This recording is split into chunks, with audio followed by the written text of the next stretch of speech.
Hola, ¿qué tal? Bienvenidos de nueva cuenta a Despierta Cristiano. Estaré comentando cómo los errores en torno a la Virgen María, debido a la celebración de la Asunción, se han difundido por todo el mundo, hablando distorsionadamente con apariencia verdad, y sobre todo el sector protestante. Y muchos de nuestros hermanos católicos no creen, o vamos a decir, poca información tienen o tenemos en general. Así que vamos a hablar de todo esto, dado en torno a la celebración de la Asunción de la Virgen María a los cielos. Y quiero invitarlos para que se suman al canal, gracias a quienes ya lo han hecho, a quienes han activado su campana, y de esta manera, pues cada día somos más. Gracias por su apoyo y gracias por sus comentarios en los diferentes videos que están aquí en este canal. Así que iniciamos, como siempre, nuestro tradicional Ave María. Ave María, gratia plena, Dominus tecum, benedicta tu in mulieribus, et benedictus fructus ventris tui, Iesus. Sancta Maria, Mater Dei, ora pro nobis peccatoribus, nunc et in hora mortis nostre. Amén. Iniciamos.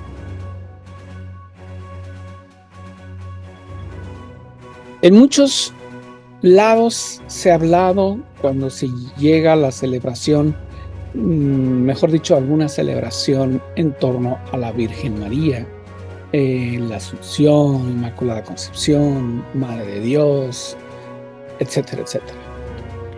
Es obvio que la línea protestante en general, pues no cree. Dicen que los dogmas de la Iglesia Católica, pues no tienen válida, no tienen validez porque no están en la Escritura, etcétera, etcétera. Mi pregunta es, ellos tampoco están nombrados en la Escritura y existen. Entonces, es un argumento que no es del todo válido como ellos lo creen. Sin embargo, está dedicado, esta parte, este programa, a aquellos católicos quieren indagar un poco más sobre la Virgen María, los detalles, los acontecimientos, etcétera, etcétera.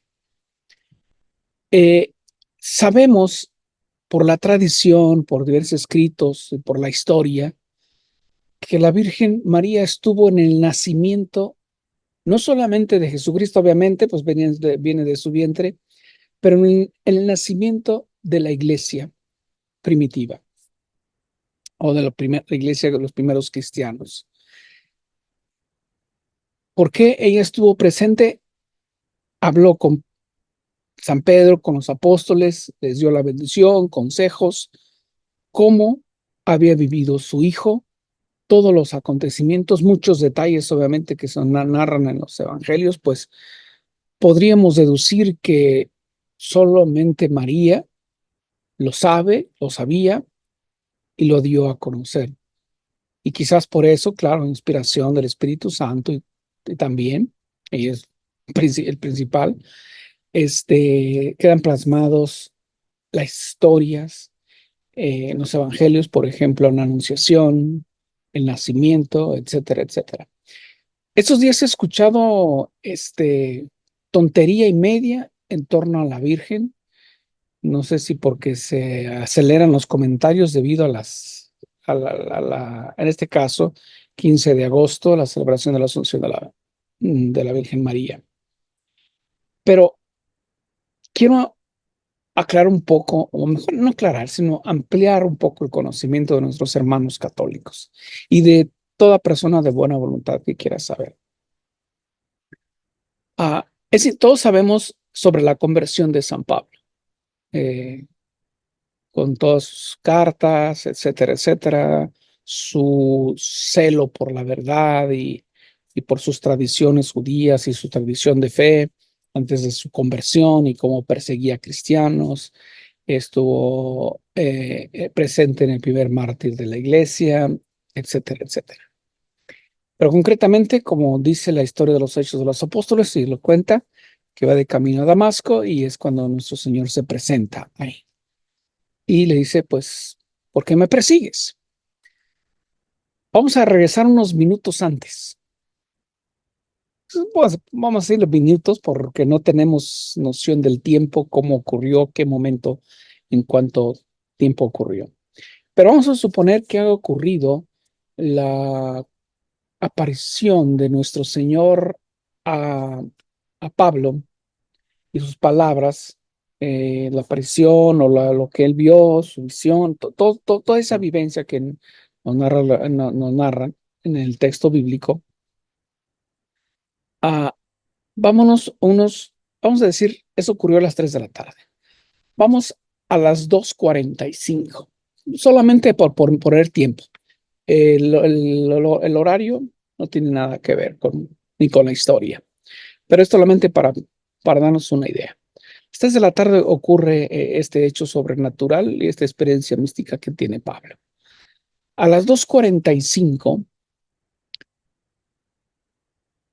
la Virgen María ora al Padre por la iglesia y teme por la persecución que se va a desatar en contra de los creyentes, de los discípulos y también de los apóstoles. Ora al Padre por la conversión de Pablo. ¿Por qué la conversión de Pablo? Porque Pablo tenía, vamos a decir, carta libre de los sumos sacerdotes y las autoridades eclesiales judías de su época para detener, arrestar, golpear y hasta matar. Todo eso lo sabemos. Así que a las 2:45 la Virgen María está orando por Pablo. Y Pablo va tranquilamente hacia Damasco. La oración es preocupante de María, las palabras precisas. ¿Por qué? Porque, porque hay una persecución directa hacia los cristianos, a los seguidores, a los nazarenos, como se les decía al principio. O se les conocía al principio, por ser seguidores del Nazareno. Ora al Padre, la Virgen, y pide precisamente por la conversión de Pablo. Y como este hombre, que no es él, sino que es Satanás usándolo para usarlo en contra de su iglesia. En ese instante, vamos a ir a las 3 de la tarde, por poner un tiempo nada más, es imaginar el tiempo de horario, de reloj. 3 de la tarde, acontece el inicio de la conversión de Pablo. En otras palabras, le quiero decir que la conversión de Pablo se debe a la oración, intercesión de María. Nos guste o no nos guste, ¿sí? Pero así es. ¿Cómo lo sé? ¿De dónde lo saco? ¿Me lo saqué de la imaginación? No, no me lo saqué de la imaginación. Hay un libro, bueno, es de 2 tomos, muy grueso, más de 1000 páginas, pero los invito para que lean, para que lo compren, no para que, claro, apoyamos a quienes lo han publicado, pero más por la instrucción que recibe ahí, las diferentes revelaciones que ahí se dan. Invito para que lea, se instruya y lea a Sor María de Ágreda, Ciudad Mística de Dios, tomo 1 y tomo 2. El tomo 1 es prácticamente desde toda la infancia de María, infancia de Jesús, hasta antes de iniciar la vida pública de nuestro Señor. El tomo 2 es desde ese punto de iniciar la vida pública hasta ya iniciada la iglesia en aquellos años. Así que lo invito, sí, está grueso, lo invito para que la lea con mucho gusto. Mística, Ciudad de Dios, tomo 1 y 2, Sor María de Jesús de Ágreda. ¿Quién es esta señora? Pues es una mística, una religiosa, en la cual tuvo estas revelaciones privadas. Y también tuvo ese don de bilocación que vino a evangelizar aquí a América, sí, al sur de Estados Unidos. Los indígenas nativos lo conocen como la señora de negro. conozco personalmente a muchas personas que ya son muy adultas ahora y que me han contado esta historia de la señora de negro, que nunca supieron cómo, quién era. Y tras investigaciones que se han hecho, se llega a la conclusión que es Sor María de Ágreda, 1700 y tantos. Concretamente, ahorita hay como, creo que en Nuevo México, Albuquerque, Nuevo México, hay un monumento a esa religiosa que iba, predicaba a los indígenas y los indígenas, mejor los enviaba a la misión, a la casa misional para que fueran bautizados. Y ellos, ya preparados, ¿saben quién los preparó? La señora de negro. Entonces, ella es Sor María de Ávila. Y a ella, nuestro Señor le da todas estas revelaciones y Nuestra Señora también. Aparte de otros escritos dados a la Madre Marta María en Aguascalientes, México. Entonces, regresando a nuestra historia, la conversión de Pablo se debe a la intercesión de María, a la oración de María. Hoy en día se quiere distorsionar todo. Poca fe de nosotros como cristianos católicos. Y la línea protestante, pues no me extrañas su ignorancia, pero tampoco le quiero ofender porque pues eso es lo que les han enseñado. Pero indaguen, los invito. Estoy tratando de buscar mi otro libro, que está por aquí, otro tomo. Lo tengo en otro lado, pero es tomo 1 y 2. Los invito para que se instruyan, para que vean la parte, vamos a decir, como decimos, tras bambalinas de todas estas historias que vienen en los evangelios, que vienen en los hechos de los apóstoles y en las cartas. Así que a Nuestra Señora le debemos la conversión de Pablo. Y estoy seguro que a Nuestra Señora le debemos la conversión por su intercesión, muchos milagros, mucha conversión de parte de muchos de nosotros.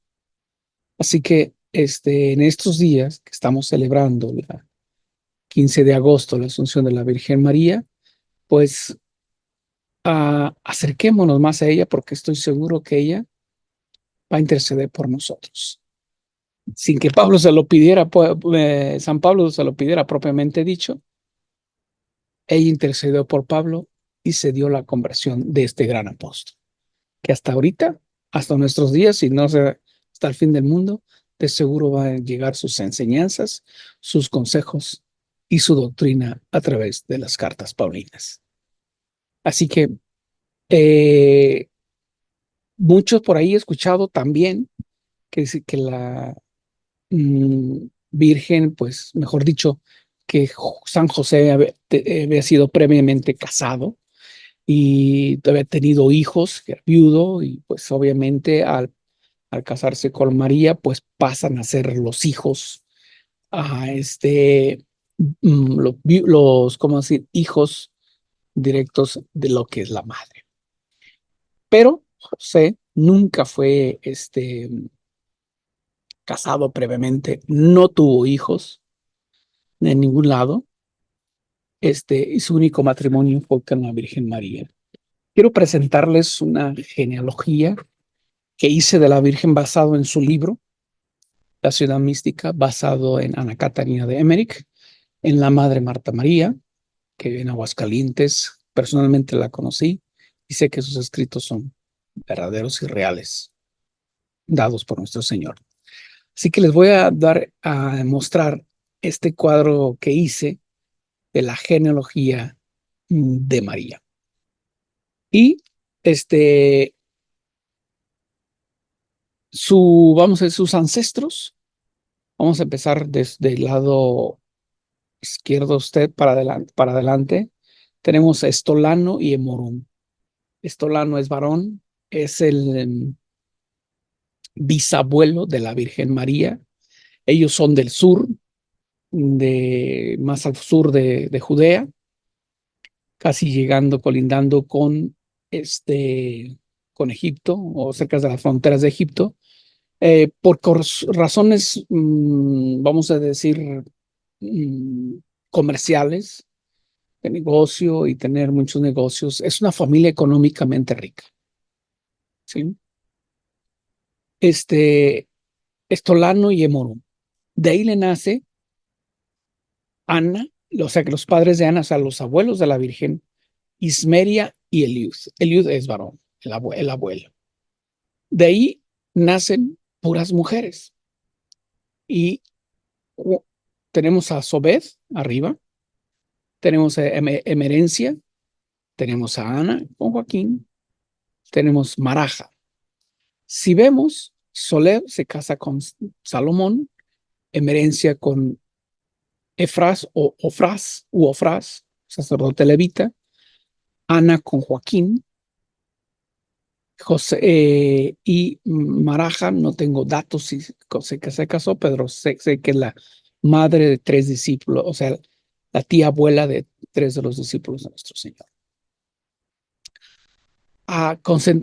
Pues si vamos para arriba, en la parte de arriba, tenemos a Sobed, que se casó con Salomón, de cual nace María de Salomé, conocida en los textos bíblicos, casada con el Zebedeo, o María del Zebedeo, del cual le nacen varios hijos, entre ellos Eliud, que se casa con Maroni, que ella es una viuda. Maroni es la viuda de Nahum, del cual nuestro Señor le resucita al hijo. De matrimonio de María Salomé y de Zebedeo, nace también Santiago Mayor, Juan Evangelista y otras hermanas que tuvo también. De Emerencia, que tuvo matrimonio con Afras, nace Enue, no tengo datos específicos, pero nace de ahí Isabel, conocemos como la esposa de Zacarías, madre de Juan Bautista. Y de Roda, de Mara, Roda le nace una hija de nombre Mara, de cual Mara es la madre de Natanael, el novio de las bodas de Caná. Entonces, en Maraja, vamos hasta mero abajo, su lado izquierdo, Maraja es madre de 3 discípulos, pero tía abuela del novio de las bodas de Canaán. De Maraja nace Arastia y Cojaria. Quiero dejar el centro porque pues voy a explicar nomás qué es la historia que nos interesa. Como sabemos, Ana nació en Belén. Joaquín, que era ya mayor de edad, 46 años, ya un hombre maduro, en el momento del matrimonio con Ana. 24 años de edad tenía Ana en el momento. Ana, antes de casarse con Joaquín, tenía 6 pretendientes, incluyendo a Joaquín. No sabía por quién decidirse. Pero él fue con el profeta Arcos. El profeta oró en la misma cueva de Isaías, el profeta Isaías, y Dios le reveló que tenía que casarse con Joaquín y de ahí vendría la descendencia para la salvación del mundo. Entonces, a los 24 años de edad, y Ana y 46 años de Joaquín se casan entre ellos. Al nacer la Virgen María, antes de continuar con esta parte, ambos son descendientes de David. Joaquín es primo de San José, esposo de la Virgen María. José de Arimatea, que aparece seguido en los textos bíblicos, es hermano de Joaquín, tío abuelo de nuestro Señor Jesucristo, que escondió a Jesús en su adolescencia. Y hay rasgos, información de que lo llevó a Inglaterra, al sur de Inglaterra. Inclusive uno de los poemas que se resora que tomó posesión el rey tras la muerte de Isabel II, leyó un poema, el cual precisamente se relaciona a este hecho. Bueno, hasta ahí esta parte.